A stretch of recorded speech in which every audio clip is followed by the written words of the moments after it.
Hi, Lou here to talk about questions you can use to quickly evaluate a game, diagnostic questions. That term I'm familiar with from bird watching, where diagnostics help you identify the individual bird. Well, in this case, we're trying to identify what kind of game it is that we're dealing with. And the reason this came up is, imagine you're in a room with a dozen or more prototypes being played simultaneously. How do you choose between them? That was my experience with games at Prototype Con in Kissimmee, Florida, early in 2016. So I had to think of diagnostic questions that would help me differentiate these games. The first question I asked was, how much can players affect one another? Well, usually the answer was almost none, and that was the end of consideration for me because I'm not interested in those kinds of games that are more or less multiplayer solitaire or a parallel competition, kind of like Olympic swimming, where people are competing against each other but they can't affect each other, or like hot dog eating. Well, most of the games were that sort, so that one question eliminated most of them, but things won't always be so clear-cut. Now, I thought about this more later on, and I have spoken a little bit about pitching games in the past, and I tried to put myself on the other side of the table as a publisher and think, what questions could I ask first about a game? At the same time that we're doing this, I need to point out that these are also questions you can ask about a game you're designing or starting to design, or even a game you're thinking about buying or supporting on Kickstarter. So the next question is, how many players? A one-player game is very different from two, which is quite different from more than two.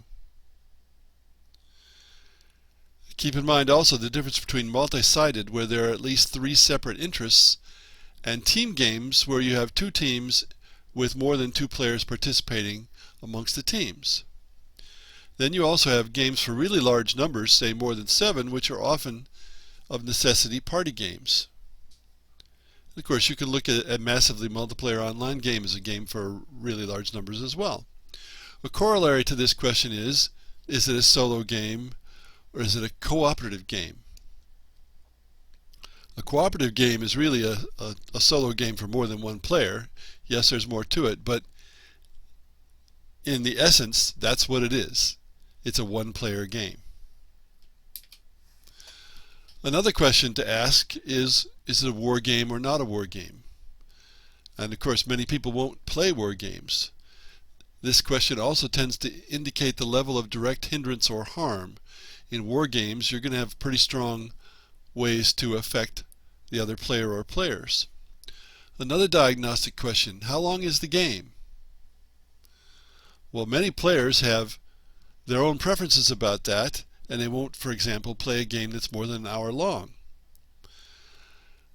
But looking at it from a design point of view, really short games cannot be deep games, though they may have lots of variety. When I talk about depth, I'm talking about the kinds of decisions that are made and the decisions that unfold as you play the game, not about variety.